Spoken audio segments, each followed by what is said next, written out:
Hello everyone, it's your host Boomstick, the head admin of the Buffalo Sabres, and I am here again with episode number 4 of the NHL Fans365 podcast. And this time we have two more new admins, and I am about to introduce you now. And in my middle, we have our Montreal Canadiens head admin in Price We Trust. She's our head admin. Say hello. Hi, everyone. Hey. And on my left, we have our newest admin of the Ottawa Senators, hashtag Pesky Sen. Say hello. Hey, what's up, everyone? And finally, we have our latest, not even 10 minutes in, our newest Edmonton Oilers admin, hashtag oil change. Say hello, man. Hi, how's it going, guys? Alrighty. So, tonight, we're going to talk about Mike Fisher's 1000th NHL game. We're going to talk about the Edmonton Oilers. And then we're going to talk about scenario-wise about if the playoffs started today, who would be the matchups. And we're going to also talk about key injuries into the going into the Stanley Cup playoffs. So for those teams suffering from huge injuries, we can just go from there. So to start off the topic or to start off the podcast, let's talk about the Edmonton Oilers. So to start off, who would like to start? Like, who has an opinion about the longest losing streak of missing the playoffs for the Edmonton Oilers? Who would like to start? I guess I'll start on the Edmonton admin. Alrighty, so I actually forgot. Alright, so let's start with the Oilers fan. So how does it feel? Well, first of all, obviously it sucks. I've been a big fan of Edmonton for a long time, and they haven't made the playoffs since '06, and that run was, even then, that was kind of a lucky run, We weren't exactly a team built to win the cup. But honestly, what the losing streak is lack of a development program in Edmonton, because you see teams like the Detroit Red Wings who have been hitting the playoffs for the past 23 years, and they don't even have all the first round gems like we do. It's always just a lack of developing our players. You see Nail Yakupov, some guy who is supposed to be the next Ovechkin, and he's playing third line minutes. He can't even he's not doing exactly what we expected him to be doing. And then as well, the injury factors hurts. We have RNH out for half the season. We have McDavid out for half the season, who is really supposed to turn everything around. We have hardly any players who are playing a full 82 game season. Like Eberle's always injured. Yakupov's always missing a few games here and there. It's just the Oilers need to stable out. Their players need to be able to play full seasons, and we really need to develop our players. That's really it. Well, that's understandable. I mean, considering you guys are constantly trading, potentially going to be trading away the draft picks. Nugent Hopkins, Yakupov, Hall. The only person, from what we know, not to get a little off track, is the only person, from what I understand, correct me because you are an Oilers fan, is the only two players are safe is Connor McDavid and Leon Draisaitl. Is that correct? You know what? I'd say yes, but I'd also put Cam Talbot and Taylor Hall in there. I'd say there's Taylor 4 players Hall that is are safe safe. for one more year. Yeah, Taylor Hall's safe for 1 more year. I say if he doesn't show up and help the Oilers lead next year, then he's gone. But I think Talbot's safe. I think McDavid's safe, and I think Draisaitl's safe. Interesting that considering the Sabres were supposed to get him a little while back, but unfortunately, it sucks. You know what? But we're happy with Jack Eichel. He's putting up points. I mean, it's not entirely a terrible thing. I mean, it's a nice little start of a rivalry, although I don't really consider it to be a rivalry. But that's just my opinion. I don't think they really want it to be a rivalry like Ovechkin and Crosby because they're two different conferences and the regioning is a little bit too hard. Unless McDavid were to be traded to the Eastern Conference, then I'm sure things would change up a bit. Oh, exactly, yeah. Yep. And Steph, what do you think of the Edmonton Oilers so far? Um, they haven't made the playoffs since 2006, from the last time I saw the Oilers in the playoffs. But I think within the next few years, they will be a playoff contending team. I believe that too. I mean, they might be up there with the Buffalo Sabres. So, I mean, the Sabres might have a different rebuild as to what Edmonton has already went through for the last 10 years. I mean, I hate to bash you guys, but 10 years is a little bit too long to be going into rebuild. You guys have been all. I mean, it's kind of embarrassing when you think about it. You have four. It really is. I mean, you have 4 first overall picks out of those 6 years, and one of them is turning into a gem. Even though I truly believe, within down the road, if he's not treated prospectively, he's going to be injury prone. And I think Connor McDavid could end up that guy. With Edmonton, he can be injury prone. I mean, it's a possibility. Exactly. Yeah, you saw that with Crosby. Crosby is getting concussion issues. He's not being protected properly, and and everything like that. And we don't want McDavid to end up like that at all. Nobody does.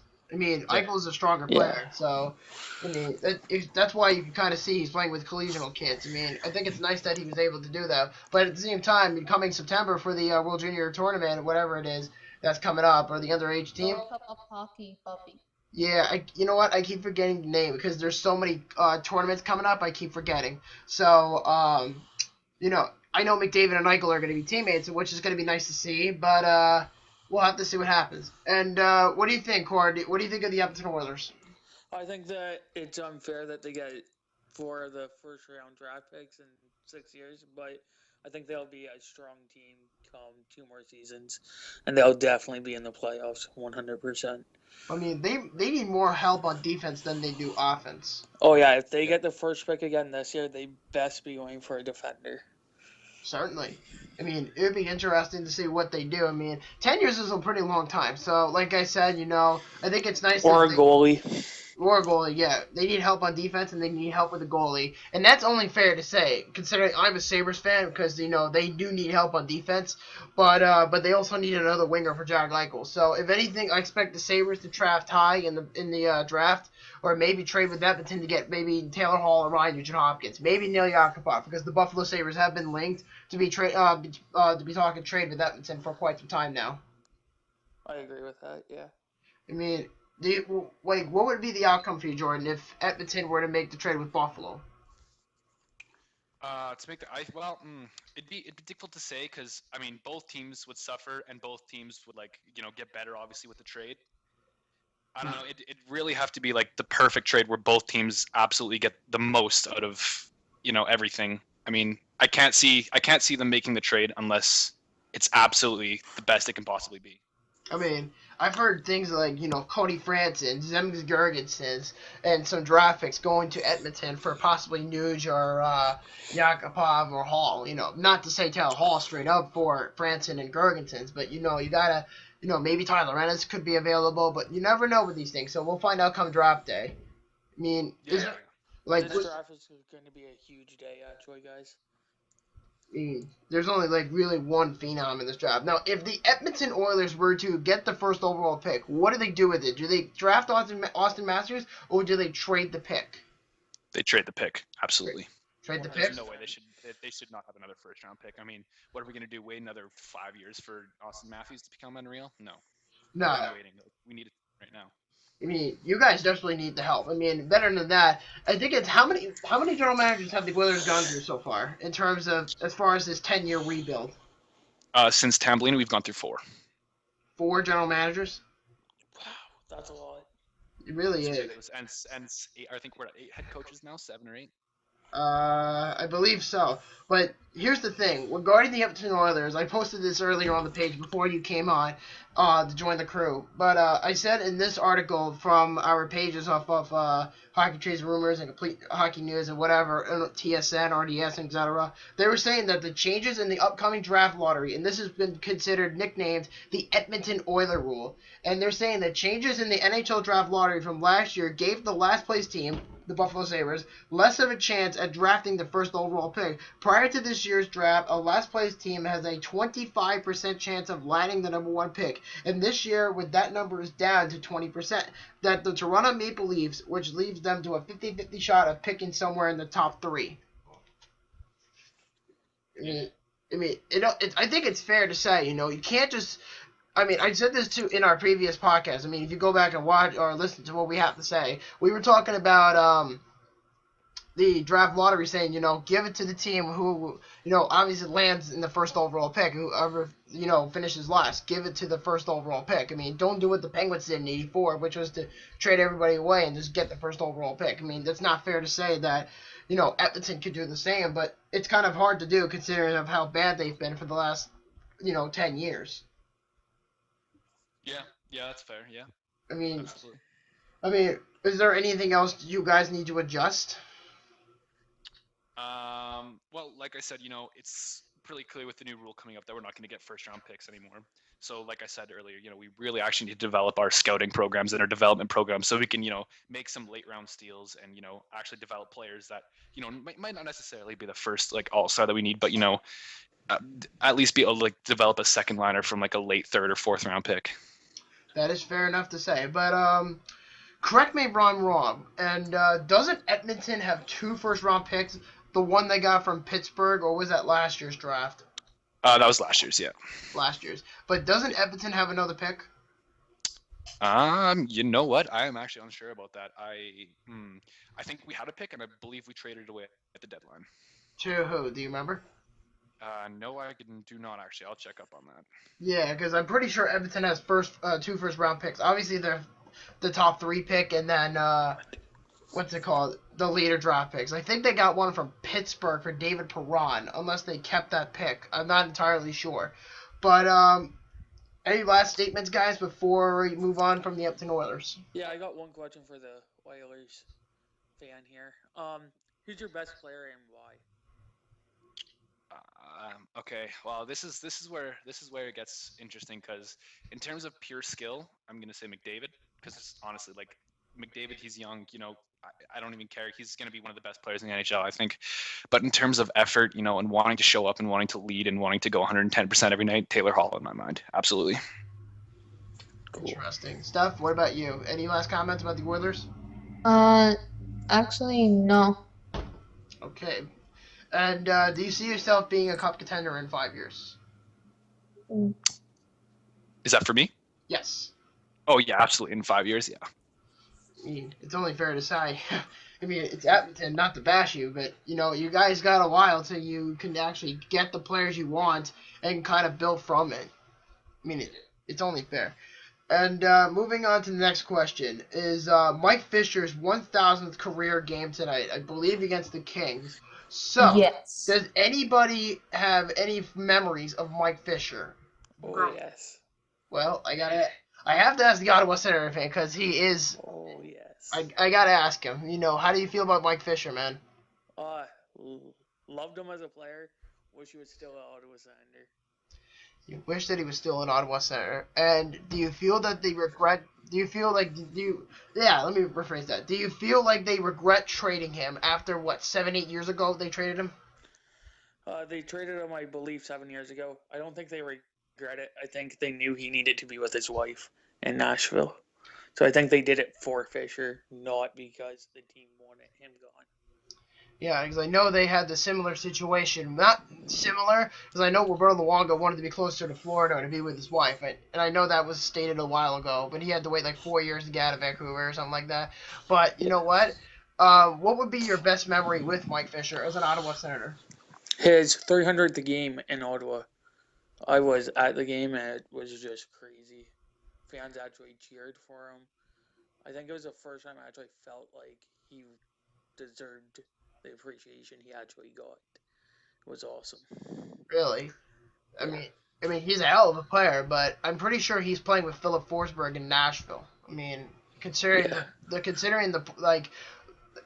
are still some of the assets from that trade still on the Ottawa Senators, or are they long gone? They're long gone. Long gone. And do you remember who they got in return for him, or? I don't believe so. No, I don't know. Yeah. I know they got draft picks for sure. I think 2 players. Yeah, I'm gonna revisit that trade. So, Steph, what do you think of Mike Fisher so far? I think the whole reason why Ottawa traded Fisher is because they knew that Mike Fisher wanted to be with his wife in Tennessee. I mean, everybody knows who it is. It's Carrie Underwood. Carrie Underwood, yep. Yep. You gotta give him credit. Not to be sexist or anything, but she is freaking hot. You gotta give her credit. Absolutely. I mean, guys, we all love Carrie Underwood. She's a good-looking woman. She plays pretty good country music. But let's be fair. I mean, she is a good-looking woman. I mean, Yep. Jordan, what do you think, man? What do you think of the Mike Fisher thing? Mike Fisher, well, he's always been a very complete player, and I've always loved seeing him when Nashville came to Edmonton. I remember one of my first games was Nashville I think it was actually Ottawa against Edmonton, and Mike Fisher was there, and I remember I always thought he was a good player, start to finish. He scored one of the first goals against Edmonton I ever saw, and yeah, he was always an interesting guy.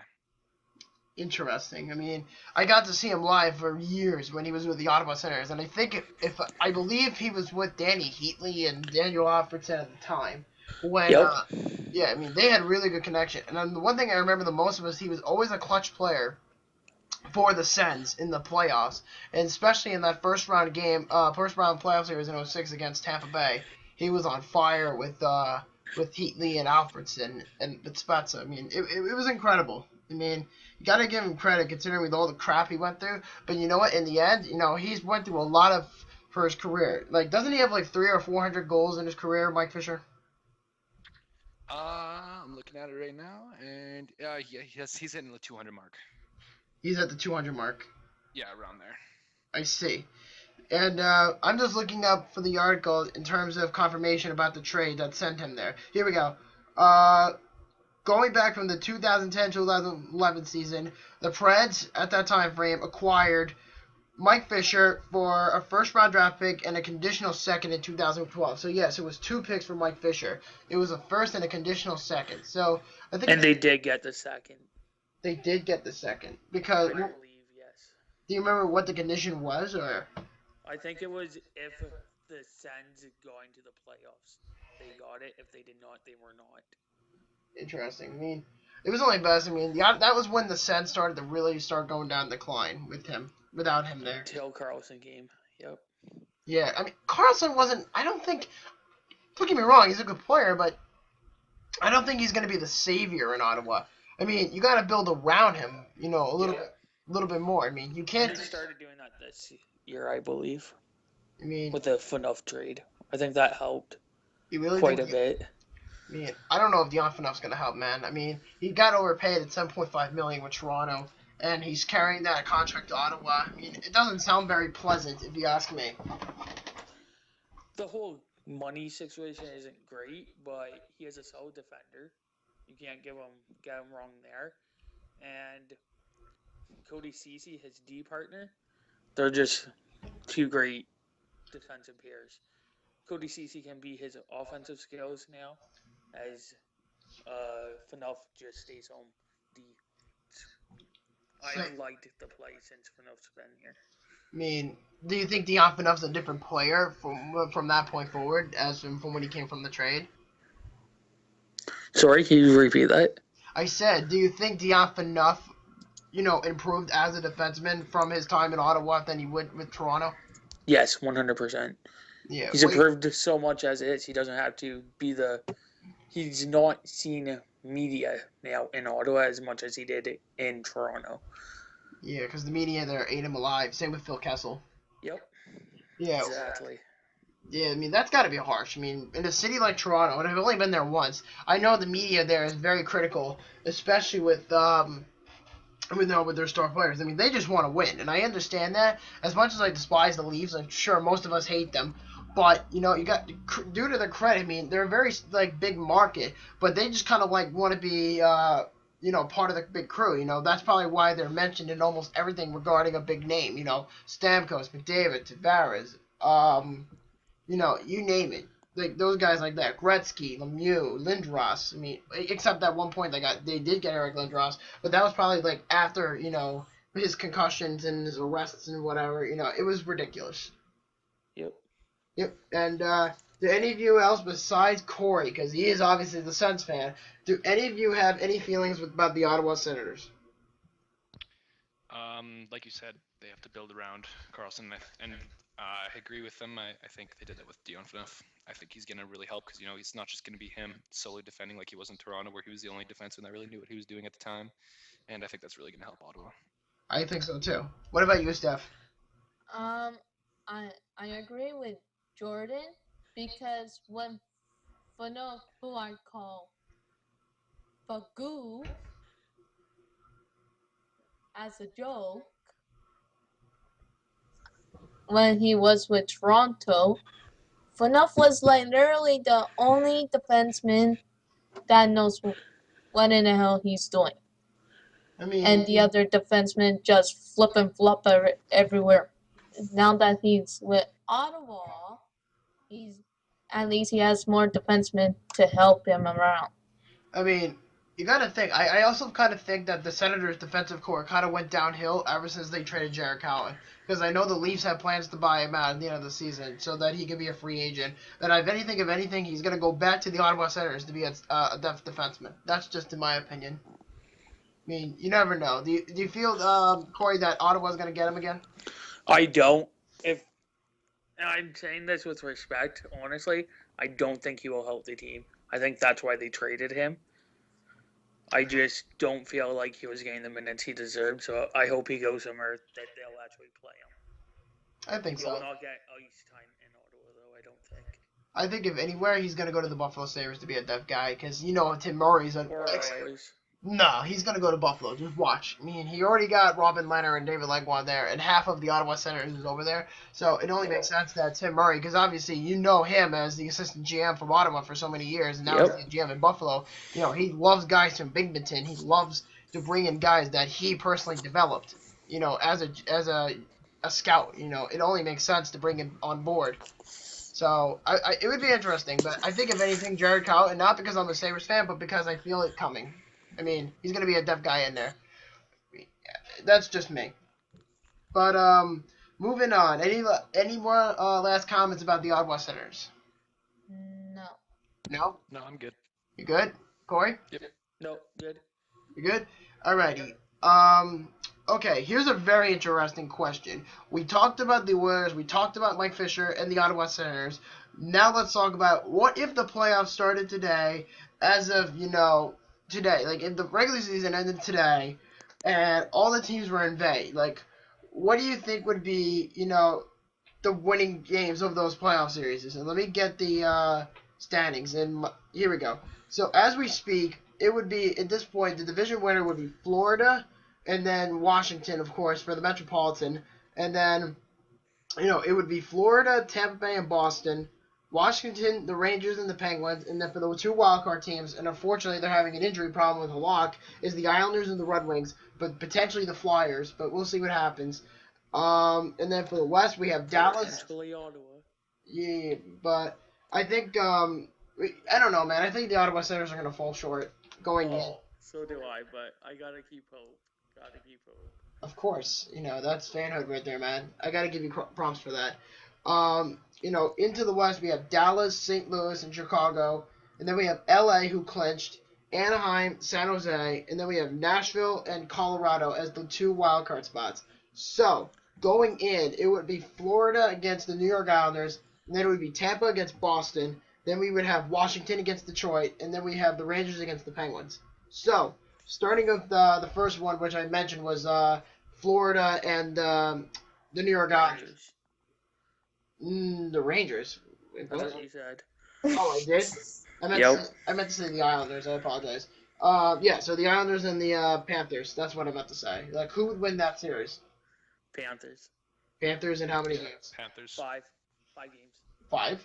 I think Panthers in 5. I would say the Islanders in 6, and only reason I say that is because of Halak when he comes back. Because if the Islanders make the playoffs, hopefully they do, without Halak, their goaltending has become shit, and Greiss cannot carry that team by himself. He's a good backup, but he's not going to carry the team by himself. And I know the Sabres had this problem earlier in the year with Robin Leonard being out, and then Chad Johnson had to kind of take over. So it only makes sense. But I'm going to say the Islanders in 6, but that's only if Halak comes back. But other than that, I'd probably say Florida in 5. Tampa Bay and Boston. Oh. Okay. Boston. Boston in how many games? Boston in 6. 6 for Boston. Tampa Bay in 6. Tampa in 6. What about Tampa in 4. Tampa in 4? I'm going to say Tampa in 7. I predict. The reason why I said Tampa Bay, because I hate Boston. Of course, who doesn't? I mean, I just think Bishop's a huge goalie. I think Boston's going to have a hard time scoring on him. Because compared to Rax to Bishop, who's the bigger goalie out of the two? Bishop is. Bishop, yeah. Bishop's a freaking monster. I mean, let's be honest, guys. Look at Bishop when he stands. He could cover the entire net with his whole body. When he's down in the butterfly, he covers the top of the net. Whereas Rex, on the other hand, the top part of the net is open when he's down in the butterfly. I mean, I don't think Rask has that much of a potential to be an elite goalie like they gave him the treatment like 3 years ago when he went to the finals because of the short lockout season. But to be fair, Rask is good at times, but it's more about the offense than it is about the goaltending. But it's also because, Zdeno Chara is starting to slow down a little bit, and it's starting to show, he's pretty much done after next year. Yeah, no, I agree with that. But the way I'm thinking is like Boston's always been, a team in the East that's, built like a Western team. And as we know, Western teams are dominant lately. They're the ones that are playing, the grimy games, going down there, digging deep in the corners and winning battles. And I feel like Boston, Brad Marchand is a huge scorer. He's been on fire this year, and they have one of the best defensive forwards in the league, Patrice Bergeron. And I just feel like if they actually come together and they beat Tampa at the playoffs before, I think they can do it again this year. And Stamkos is struggling, and I just feel like Boston can win that series. Yeah, I don't think Stamkos is very happy in Tampa, just like you said with about his latest performance. But you know what? To be fair, because of the contract dispute with Tampa Bay and Stamkos, I think that's kind of distracting if you're a Tampa Bay Lightning fan. And I mean, I feel for Tampa fans. Stamkos, it just comes to show that he's kind of giving up on Tampa just so he can go elsewhere. But we'll see what happens. If he can perform in the playoffs, that would be awesome. But like I said, I have the Tampa Bay Lightning in 7. And you know what? It's all also about defense. Coburn, Carl, Hedman, Garrison. I mean, they both have plenty of defensemen they can play with there, too. And as for their offense, I gotta say they were kind of struggling in the beginning of the year, and then they, of course, they started to kick up their game a little bit, which I think we can all agree on that. Yeah, absolutely. What do you think, Cor? Absolutely, 100% agree. Yep. Anyways, guys, I gotta get to bed. Yep. And then we have Washington against Detroit. Because I think my dad is coming down. All right, so I guess we'll just, the three of us from there. Thanks, But Steph. you're ready. Yeah, thanks. Yep. So Washington and Detroit, guys. What do you think? Who wins that one? I'm gonna say Washington in 7. Washington in 7 over the I Wings. think Detroit in 7. I'm gonna say Washington in 5 because the Caps are just that good in my opinion. I mean, Yeah, that is fair. But I mean, my opinion is They the always Ovechkin's choke in struggling the lately. playoffs. Yeah, they have. Yeah, well, I mean, with Kuznetsov, I mean, they are a stronger team this year, and Holtby's playing unreal. Yeah. But I think it's going to be a really extremely close series. That's why I picked in 7 It's gonna be games. physical. Yeah, Yeah. it's gonna be a great series to watch. but you also gotta think, the coaching in Detroit is not the same with Babcock. I mean, with Babcock, the Wings were always a consistent playoff team, and as of right now, like we've been predicting, the season's not over. I think there's like 7 games left to the regular season, but if the playoffs started today, the Wings would just be heading by a thread because the Flyers are 1 point behind them. But coaching I think was a huge factor for the Detroit Red Wings last offseason. I mean, Yeah, without Babcock, they just Yeah. proved that it just wasn't good enough. And that's why Toronto's going to be a consistent playoff team, I think, in the very near I absolutely future. agree. Yep. Yeah. You're right. Babcock kind of carried the Detroit, and I think that he really helped the development of the players. And you can see that now because Babcock's gone, and you still see the way that the Detroit plays. They still play the kind of style Babcock wanted, and I think that's good on the Detroit coach for kind of keeping with Babcock. Keeping the players comfortable. But I don't know. I just feel like Washington's a superior team, so they'll come out in the playoff series. But I think it'll still be close. Oh yeah, I mean half of the Red Wings players on the roster are from the Grand Rapids Griffins, so obviously Jeff Blashill knows who these guys are. So it's only fair to say, it all comes down to that, and we'll just have to see what happens. I mean, the Wings are up and coming. If they get into the playoffs on the very last day, debating with the Flyers, of course, it would be interesting, but you never know. Things could change every day, fellas. No, if it's the Flyers playing Washington, Washington will take in 6, is my opinion. Yeah, if it's Flyers, I say Washington in 4. I think they can sweep. I think Washington could win it in 7 if they go with Philly, because the Flyers are a pretty competitive team. And then finally for the East, we have the Rangers and the Penguins, and I'm gonna say this now, and you guys thinking I'm crazy. I'm gonna say the Penguins in 7. Penguins You're in 7. not. I'm gonna say Rangers in 6. Rangers in 6. Yeah, Lundqvist is just an unreal goalie, and Fleury's been known to choke in the playoffs. And I mean, to be fair, Penguins Crosby's lighting it up lately. But I mean, if this is a big if, Malkin makes it back for the playoffs, then maybe we can see a closer series. But I think it depends on how Crosby performs and if Malkin comes back and if Fleury can actually have a solid performance in the playoffs this year. Oh yeah, definitely. But What's your prediction again? I said. Rangers. I'm sorry. Go ahead again. I'm sorry. I said Rangers in 6. Rangers in 6. I said the Penguins in 7.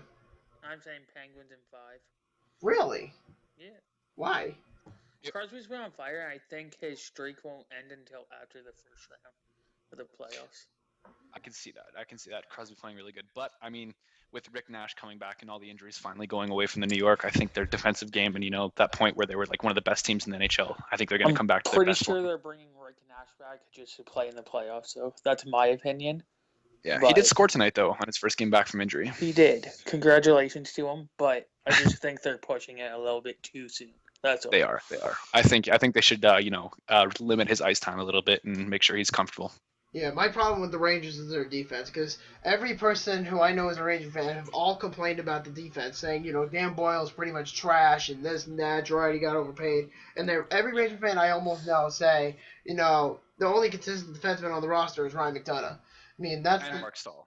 And Mark Stahl. But then again, with Eric over there, he's starting to learn the system a little bit better. But again, I'm not going to say, Eric Stahl is the savior, because you can't win championships with just Eric Stahl. Because that's like saying the Blackhawks are going to win the Stanley Cup because they have Andrew Ladd. No, because that's a little bit modest. And that's a little bit biased, because it's a team sport. I mean, obviously hockey is a competitive sport, and it's a team sport. But with the Penguins, you have Kessel, Crosby, Malkin.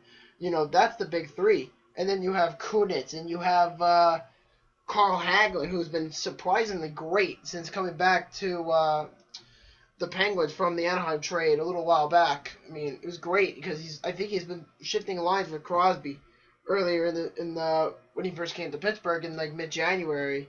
But you know what? He's been working out great. So let's hope that Carl Hagelin kind of brings up that same performance against his old team. And if he does bring back that format, the Penguins are definitely going to take it at 7. And I kind of think that it could happen, but at the same time, their defense will step up. Every game has to be very consistent at this point. Yeah, agree, 100%. Yep. Yeah, absolutely. Especially if the Penguins want to win the home ice advantage. Because at this point, because the Penguins kind of dethroned the Islanders, unless the Islanders can get their head out of their ass, I think the Penguins could either end up in the wild card or they could be where they are right now, but dethrone the Rangers for home ice. Yeah, no, that's definitely possible. You're right. Yep. And then earlier, like I said, for the West, we said Dallas, St. Louis, and Chicago, LA, Anaheim, and San Jose. So if the playoffs started today, Dallas would be playing Nashville in the first round. Who would take that series? Dallas in 5. Dallas in 5? Nashville in 6. Nashville in 6?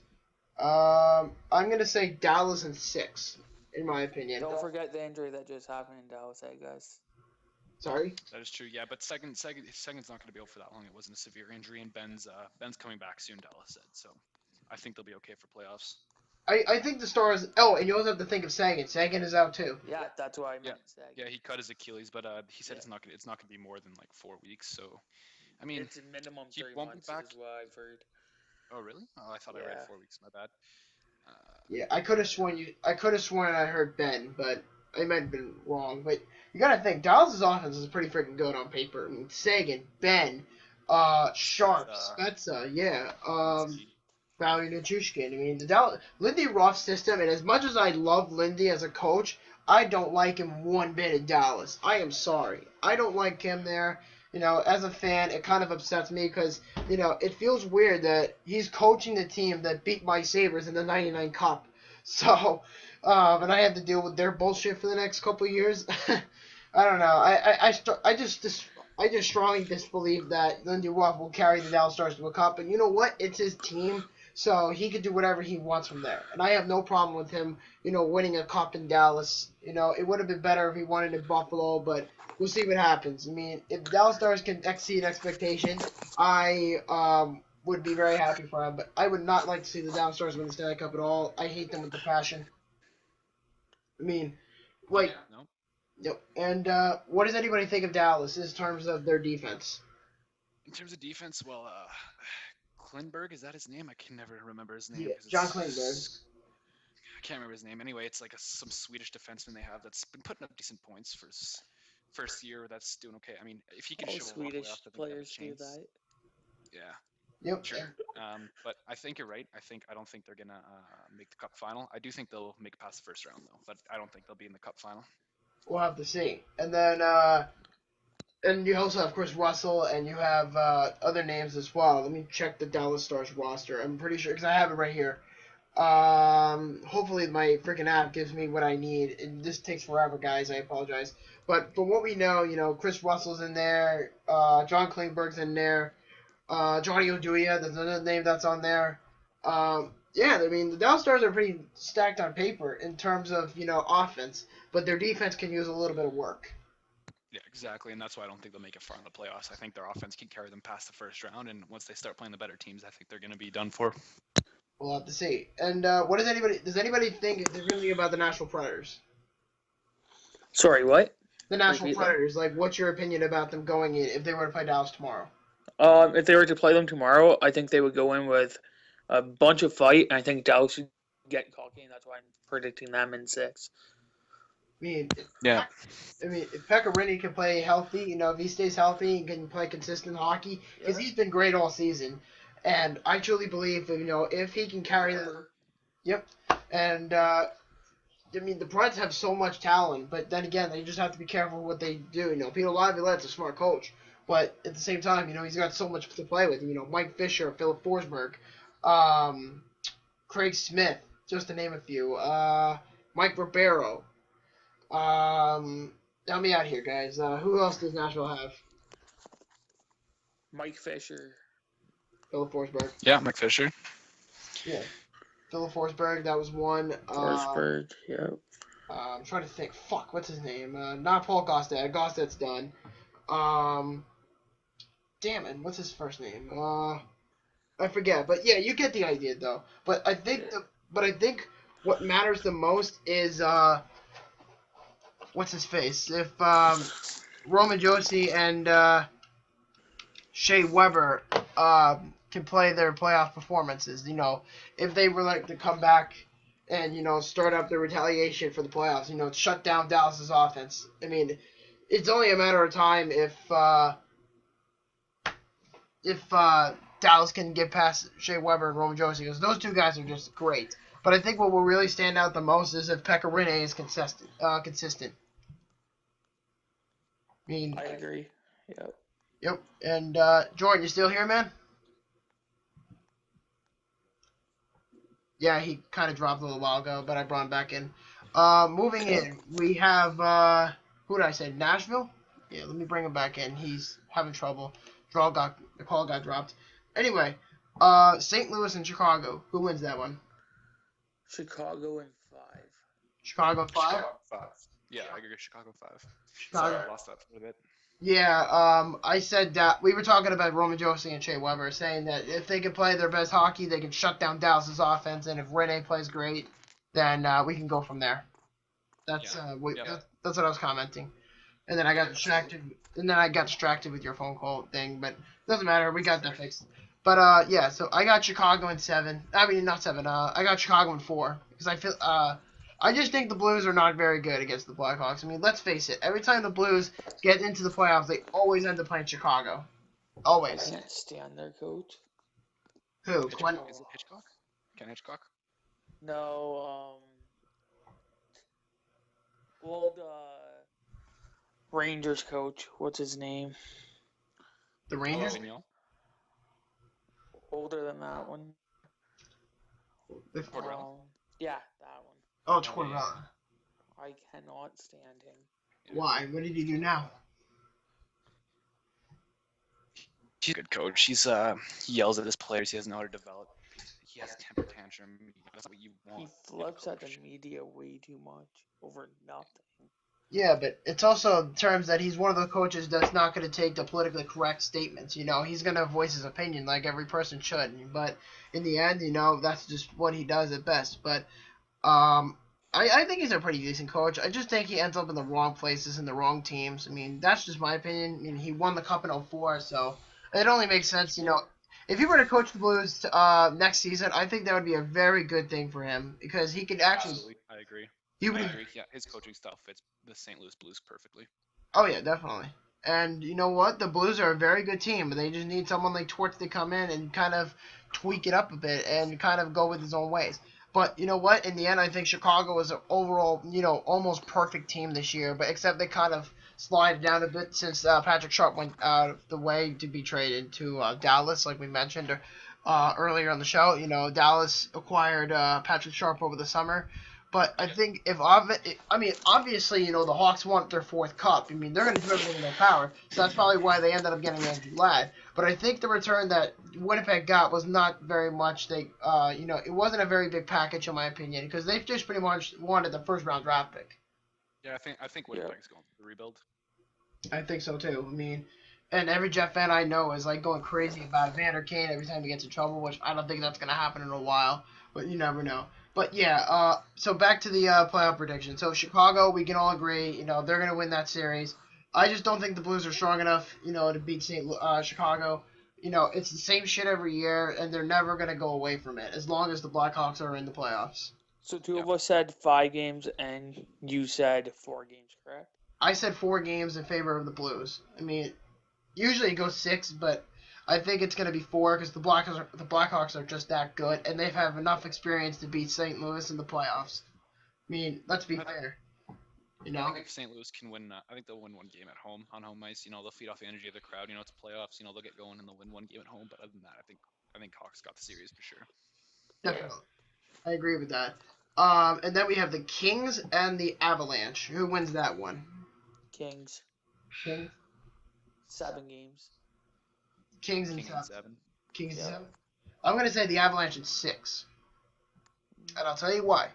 Because if they get McKinnon, Landeskog, and Duchesne to play on the same line together, I know that's a little bit hard botch to do, but, because they have such a good development together for the entire season, and they have Mikhail Bakker, so that gives them more offensive weapons to play with going into the playoffs. With the push Colorado's having right now, their offense can carry them all the way through. Let's be honest.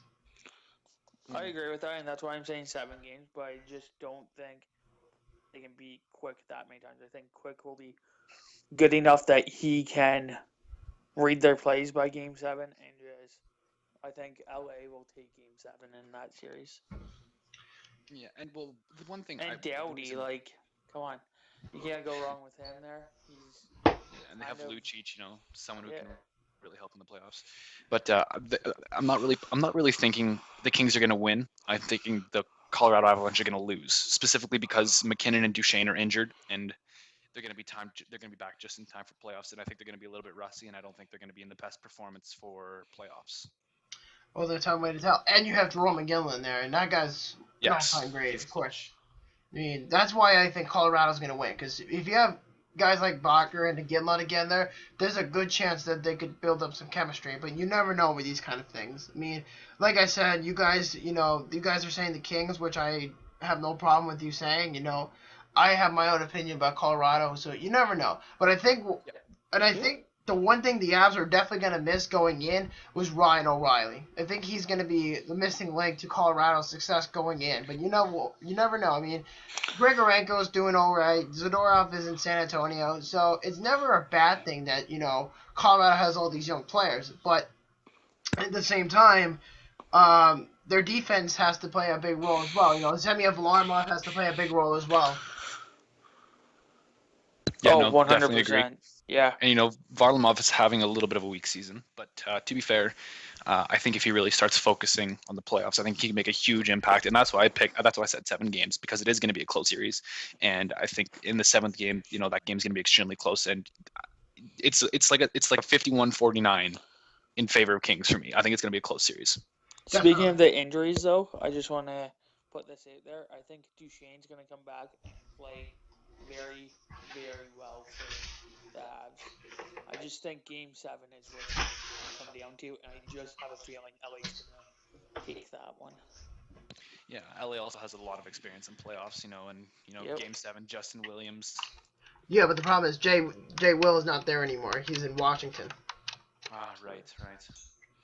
Yeah, and I think that's probably why Lucic is on the team now to replace Justin Williams. But you also got to think, after the season, after the playoffs, Milan Lucic is going to want a new contract with the Kings. So obviously it's going to be a bit of a hassle for him to re-sign with them. But because they're having so much trouble with the cap and the big contract they just recently gave Donze Kopitar, so after this year, it might be a little bit difficult to bring Lucic back to Los Angeles.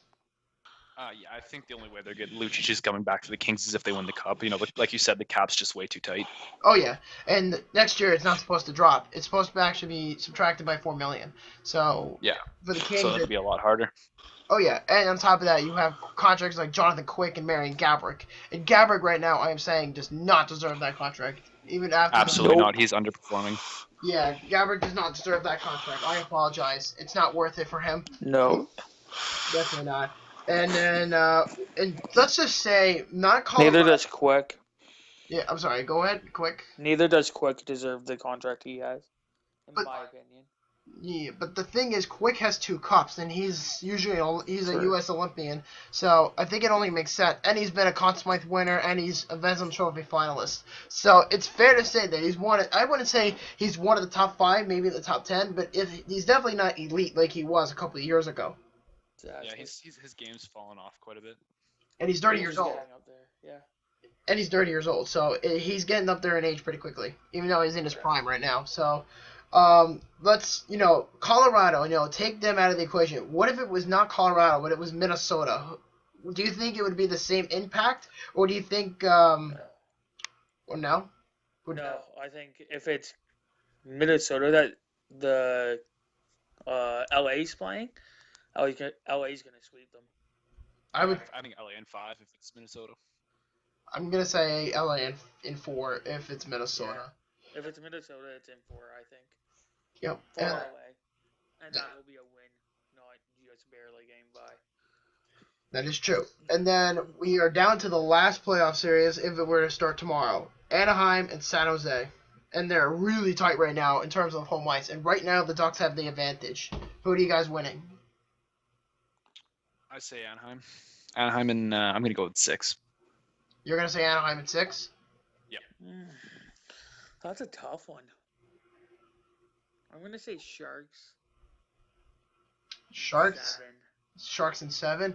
I'm gonna say the Ducks in 7, and I'm gonna say this because let's think about this real quick. In the beginning of the year, the Anaheim Ducks were considered the biggest piece of shit in the beginning of the year. They were such a joke that everybody thought they were gonna miss the playoffs and get Austin Matthews. And if that was the case, they would have been good. They would have been really, really good the following year. Yeah. And absolutely.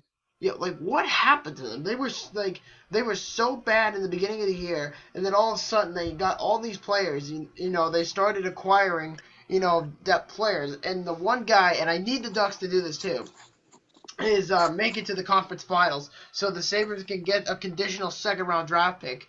Yeah, because I need that, man. I need that fucking draft pick. I mean. It could be helpful because if the Ducks make the conference finals, it turns into a 2nd-round draft pick in 2017 for Jamie McGinn. So it only makes sense for them to do that. But you know what? If Jamie McGinn can be a clutch guy, because he's always been a clutch guy with the teams that he's been performing with in the playoffs, Colorado, San Jose, those were teams that he's been very good with. But if he does the same thing in Anaheim, he can be an unsung hero. But Getzlaf, Perry, and Kessler, all 3 of them are clutch guys, and Getzlaf has been having a kind of a slump season, but you cannot deny the play of Corey Perry and Ryan Kessler. Oh yeah, they're playing absolutely unreal, and you know what? Deep in the playoffs, I think if they can get Perreault and Chris Stewart back, I think they're just going to be unstoppable. I think they have a really good chance to win the conference finals. I actually think they have a chance of winning the cup. Yeah, absolutely. If they can get all their players back and they're all mesh together and play like they used to, then absolutely. Definitely, and I think adding McGinn will be a very big successful help. Going into the I think the difference in that series, though, is going to be physicality. I think the Sharks are just going to drain them in the first 4 games that way, and then they're going to be too sore to play the rest of the series. I think so, too. Yeah. And what about San Jose? Do you guys think San Jose could get over the hump as a playoff droughter? I can't see them going past 2nd round, personally. You know what? If they're against Anaheim, I'd have tough time seeing him going past first round. But at the same time, if they can get they can get Pavelski and Thornton and Burns to really carry the team. Exactly. I think they can do it. But it really depends on those 3 key players. I mean, if I'm San Jose, I would probably.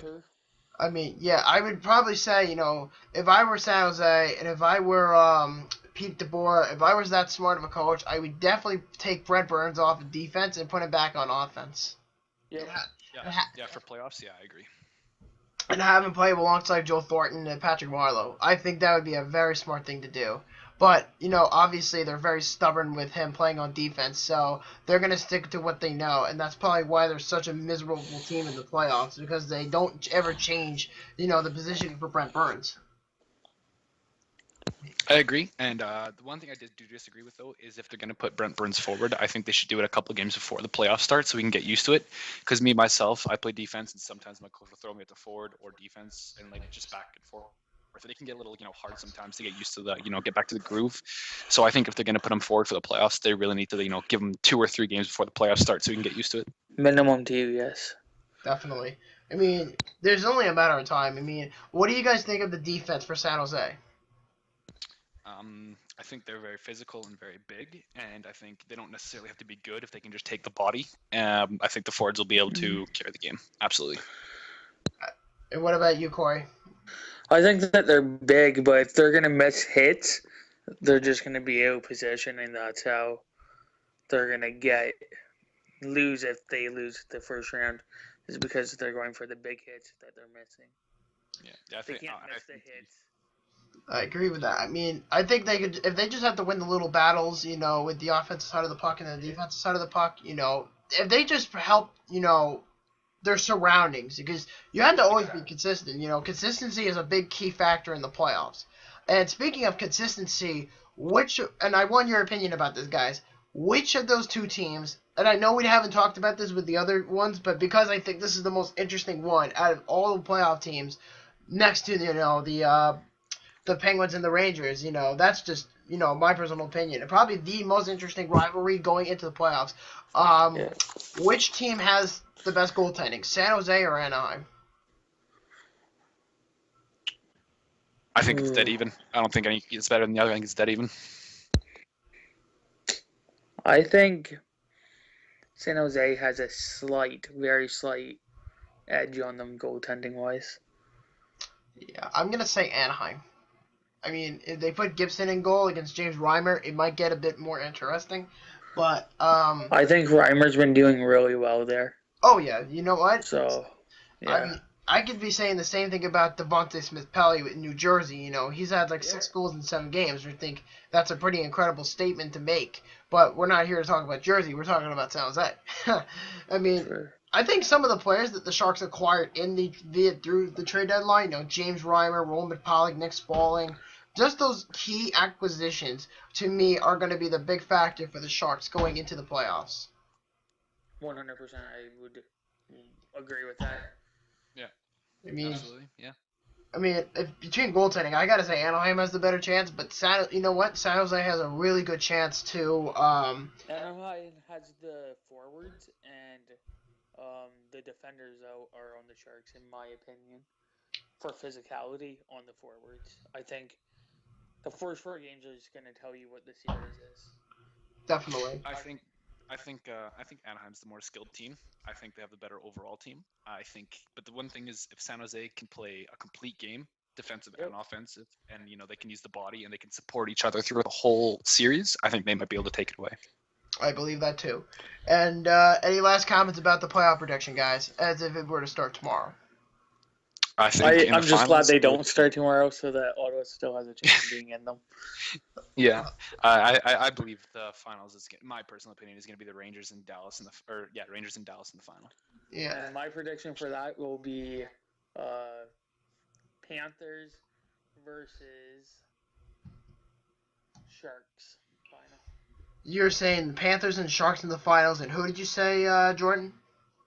I said Rangers and Dallas. I'm going to say Washington and Los Angeles. No, I'm sorry, Anaheim. Washington and Anaheim. That's my prediction for the Stanley Cup. I'm correcting mine, sorry, not Sharks. You're going Sharks? Nashville versus Florida. And let me just double check on something. Oh yeah. Nashville's making the wild card. I was thinking for a second they weren't going to make it, but never mind. They're very much likely going to make it. Yeah. So any last comments, guys, before we move on to the final topic? No, I'm good with playoffs. I'm good. You're good. And Yep. and while we're still on the topic of the playoffs, and this is kind of a two-part question. What about the injuries? Like, with players, current players out on the roster, like, which team will have the biggest downfall going into the playoffs with the biggest injury? Like Tyler Sagan or Jarl Dallas Halak. Stars. Dallas Stars? Well, 100%. so I did a quick check on Tyler Seguin. They said he's out 3 to 4 weeks. So I think if 3 to Dallas can 4 muster weeks past, only. yeah, they said 3. Yeah, because it wasn't a bad Achilles cut. It wasn't even deep that, but it was just he's just out 3 to 4 weeks. They're gonna stitch it up and it'll heal. He's I still think out if they for can, first round. yeah, he's out for first round exactly. But I think if Dallas can, muster past the first round without Seguin, then I think they'll be able to go far in the playoffs. Absolutely. I mean, they're saying Jarl Halak is out for 4 to 6 weeks, so we're hoping by the time the playoffs start, and hopefully if the Islanders can just hang on by a thread, because they are playing the Ottawa Senators, and some of you may know my second team is the New York Islanders because I'm from Long Island, but I'm primarily... The Senators are going to win that game. You don't know that because, the Islanders have, they've been struggling lately because of that Halak, but you know what?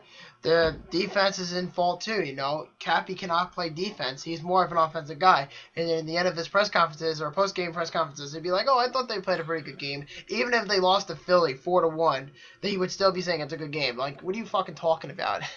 That's why I hate Cappy so much, because Cappy... he doesn't know how to construct a team. And I think Garcino relies way too much on him. And if our Islanders admin was in this podcast, he would probably go on for like a 5-hour fucking rant about Jack Capuano. It's ridiculous. And, I mean, like I said, I'm an Islander fan as well, but Cappy is just not a very good coach. And I think if the Islanders don't get far in the playoffs, they're definitely going to fire him in the end of the season and maybe bring in an actual coach that can actually bring in, talent and bring in, I think this is his last season if they don't win. If the Islanders make the playoffs, which I'm pretty much likely going to think they will, hang on, because they were in the same situation beforehand. Because Halak was injured, before the playoffs last year, and the Islanders made it in with no problems. They made it, and they were playing the Capitals. And I was actually at the 4th and 6th game at the Nassau Coliseum before they moved to Brooklyn, which, by the way, Brooklyn is a piece of shit when it comes to hockey. They're not making any changes to the Barclays Center, and that pisses me off as an Islander fan. But as for the Sabres' perspective, I'm fine with them sucking for now because they are rebuilding and they're doing it the right way. They're not really rushing anybody, which I think is great. But, without Halak, the Islanders are kind of screwed. But they also have to, kind of step up their defense and, just kind of contribute on offense as well. So, you just got to put pucks behind the net and they just have to create traffic. And if they could get their aggressive style going back again, I think the Islanders can be very successful. But you also have to think, Greiss and Halak have a bit of a controversy with their goaltending situation. And it could create a problem in the playoffs. So if Halak is back in time just before the playoffs, you never know. The Islanders can be a very dangerous team. So we'll have to see what happens from there. And Johnny Tavares has always been clutch in playoffs. So I mean, you never know. I mean, JT is a freaking monster. I mean, you can't deny that. Absolutely, yeah. I think he's one of the. I think he's top 10 in the league. Like skill wise, I think he's one of the most skilled players I've ever seen in my life. Oh yeah, definitely. I think he's just top 5 overall. Amongst teams. He's definitely up there with Stamkos, and he's up there with Crosby, and he's up there with Ovechkin. He's up there with Kenny Taves. The list goes on. I mean, top 7. He's top 7, 8. Yeah. Yeah, I don't think I could put him top 5, but yeah, top 7, 8 for sure. Yeah, I mean, you cannot deny that. I mean, there's no. He's an extremely talented player for sure. Oh yeah, I freaking love JT, man. And I've actually heard, I don't know if any of you heard this, but by 2018, because he's supposed to be an unrestricted free agent, they were saying that he could be going to the Toronto Maple Leafs, which I find that hard to believe because, JT. I don't believe that. I don't believe that one bit because the Leafs are delusional if they think that they're going to get him. And remember they were saying this about McDavid and Luongo and Stamkos. That's not going to happen by any means. And I think Stamkos is a possibility there, but you know what? Yeah, because I mean, it was I think that's why they got everyone was saying he's going to go there at the trade deadline. Remember when everyone was freaking out because Stamkos is going to go to Toronto on the trade deadline, and that didn't end up happening. Yeah, I still think it's going to be. I don't think Toronto's going to be able to sign him in the offseason either. I don't think it's going to happen. I think they will because he wants to be close to family. That's where his family is. That's true. But there's also another contender, and I may be a bit biased about this, but where do you guys think? Yes. 100% biased to me. This. Yeah, right. I mean, No, that's fair. Like I could see him going to Buffalo just because Buffalo has a very strong rebuild. Absolutely. Like They do. I Yeah. mean, and at the same time, he could be their number one center. Absolutely. And that's why he fits in Buffalo more than he would fit in Edmonton, because Edmonton we have so many centers. Like we have RNH, we have Draisaitl, we have McDavid. It'd be hard to put Stamkos in the lineup somewhere while not throwing down some of our top players. And that's why I think he'd be such a good fit in Buffalo, because you're not really putting down any of your top centers. And on top, you want to slide him in the wing. And on top of that, he's playing with Sam Reinhart and Jack Eichel and Ryan O'Reilly and Vander Kane. But the problem is with the Sabres is that, yes, they do have the cap for him, but there's two problems. One, Stamkos is asking for $10 to $11 million per season. That's number one. Number two, they had to get rid of at least one of their top guys, and that's when the expansion draft is going to be making that decision made. And if anybody's going to go, in my opinion, it's probably going to be a Vander Kane, because he is expandable. Maybe Gergensons. I don't know. But if anybody, they're going to make one of those two guys expandable into the expansion teams and possibly sign Stamkos. And maybe Ennis, maybe Molson. I don't really know, but we'll have to see. And that goes for every team in the NHL. I mean, the Ottawa Senators, the Edmonton Oilers, the Buffalo Sabres, the New York Islanders, you name it. Everybody has to do it, because that's the expansion rule. But if anything, I see him going to a Canadian team. That's all I'm going to stay on that. You think, because you're saying Toronto is not his best option, so the only other Montreal, I could see him going. Maybe Yeah, I Vancouver. could see Montreal. I've heard Vancouver, but I don't know if Vancouver is. I don't think he'll go way west. I don't think they could go to Vancouver because, one, that's the complete opposite coast of his family. Two, they have Verbata, they have both Sedins, they have defense, they just have too much locked up in the cap right now. Yeah, exactly. Yeah, I mean. And on top of that, the Sabres need the cap in a couple of years to resign, Eichel and Reinhart and etc. I mean, the only player that's safe is Eichel, but Reinhart could go, but I don't personally want him to go because he's been having such a very good season with Eichel. But if Sam Reinhart were to go to an expansion team, to let's say like the Las Vegas team, which could be a possibility, which I highly doubt that's going to be the case, but you never know with these things. But I just hope they keep the two of them together and just get rid of maybe like Ennis or Molson. Get rid of them, get rid of the contracts, and just build up $58 million cap hit so that they get signed Steven Stamkos. But you never know with these things, so it's all down to him. Detroit, Toronto, Buffalo, the Rangers were mentioned, Montreal was mentioned. I mean, there's a couple teams in there, but the Buffalo Sabres are the most odd team to get Steven Stamkos. Yeah, and you know what? To be honest, I think if Buffalo's going to get rid of someone to make room for Stamkos, it's going to be O'Reilly. I think they can get rid of some cap space, and Stamkos just provides a complete more offense than O'Reilly does. I don't know. I think O'Reilly, let me be fair about one thing. He's been having a very good first half of that season, up till New Year's. And then he started to really struggle, and he's become more of an assist guy than he has become a goal scorer like he was in the beginning of the year, because it was looking like he was going to score 25 goals, and then he got injured and just wasn't working out for him, and then he got injured and all that stuff. Things were just crazy for Ryan O'Reilly, but at the same time, I agree with you, because he has the highest contract in Sabres history. He's making $7.5 million per season for the next 6-7 years in Buffalo. But if they were to buy him out in the next couple of years, it's going to hurt them in the cap, because they have, like I said, Stamkos is going to want $10 to $11 million. And that's going to be, a big key factor for him in Buffalo. Yeah, no, definitely agree. Buffalo's gonna have a cap problem coming up, just like the Oilers are. I definitely agree. They have a bunch of young stars that are gonna be wanting money because they're talented. They're gonna be able to provide offense and carry the team. They're gonna want money for that. And so I think they're gonna have some tough decisions coming up. And you know what? And in the end of the year, they're also gonna have to resign Rasmus Ristolainen because he's an RFA in the end of the season. Same with Marcus Foligno and Zemgus Girgensons. Ristolainen's gonna want maybe. As a defenseman, I think he's going to ask for maybe $5 to $6 million, at most. Yeah, I could see something around there. Yeah, that's just my opinion. Because let's be honest, every team. Do you think they'll sign him at that price? Sorry? Do you think they will sign him at that price? Absolutely. They will not let that guy walk. Because let's be honest. Rasmus Ristolainen is a freaking monster. He's an absolute Trojan horse. And he is the backbone with Zach Bogosian for that defense. Because, like I said, they just need another defenseman, and the Sabres are potentially a cup contender. Now, I'm not saying, getting a defenseman in Stamkos will do the trick, but what I'm saying is that if they can at least get a young defenseman, move some defensemen around, like get rid of Cody Franson, maybe get rid of Carlo Koliakovo, maybe get rid of Mark Pazik, because like Jordan said, they're going to have cap problems in a couple of years with the Edmonton Oilers.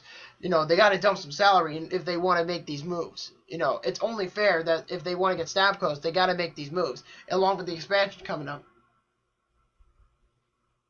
Yeah, they definitely got to make cap space. You're right. Affording players, Ristolainen is an absolute beast, you're right, but if they can afford that, I think they should sign him for, you're right, that X amount of dollars per year, and then... I mean, don't do what they did with PK Subban, because they almost traded him at the deadline. I mean, they almost traded him. Well, sorry, I lost my train of thought there. Yeah, sorry. Anyway, I think they should sign Ristolainen for that 5 to 6 a year, like you said, but I don't think they should do it long term. I think they should do it short term, make sure he's actually going to be a consistent player. And then, because then in the 1-2 years, if he's not that consistent player, you can move him out, and then you'll have the cap to sign, your younger players that are going to be all-stars. Oh yeah, definitely. I mean, they're not going to let him walk for nothing, because Ristolainen is a freaking animal. I mean, because if he was an UFA and he didn't want to stay in Buffalo, they were obviously going to trade him. So, because Tim Murray's style as a general manager is, I'm not going to let my UFAs walk for nothing. He's going to want something in return for him. And I think he hasn't really gotten that opportunity with the Ottawa Senators like he has with the Buffalo Sabres. So it's only fair to say that he's been doing a very good job at this rebuild so far. Yeah, absolutely. I agree. Buffalo's doing a really good job. Edmonton should take notes. Thanks, Tim. Before we all log out, does anybody have any last-minute comments? No, but thanks for having me for my first podcast. Absolutely. Yeah, thanks for having me as well for my first one. Yep, and I will be looking forward to, having you two on again in the very near future. Maybe Friday or Saturday, whatever the deadline is for our next podcast, and I'm sure we'll have more admins on the page. And, it's going to be very exciting. And, guys, if you are interested in looking for admins, we are in desperate need for admins, and I don't have an official list of me with the teams, but we do have a requirement of, admins to get. So I know one team we have to get is Minnesota. We have to get Vancouver. We got to get Tampa. Tampa. Actually, we got 2 Tampa Bay Lightning members. We need 1 Colorado. Okay, sorry. We need to get the Boston Bruins. We need 2 of those. We need 1 more Ottawa Senator. No offense to you guys. And we just closed the gap with the addition of Jordan with the Edmonton Oilers. So we're good. We're done with the Edmonton Oilers. And I think that's it for right now, guys. So we're gonna be signing off for episode number 4, I believe this is. Keep liking our page, guys. Yep, and this is hashtag. Spread the word. Yep, and this is hashtag Boomstig, the admin of the Buffalo Sabres. Hashtag Oil Change, the admin for the Edmonton Oilers. And Hashtag Pesky Sends. for the Ottawa Senators. And all 3 of us are signing out, and hopefully you guys have a very good night, and let me just fix my mouse, and we'll talk to you later. Peace out, guys. Peace. Cheers. Cheers.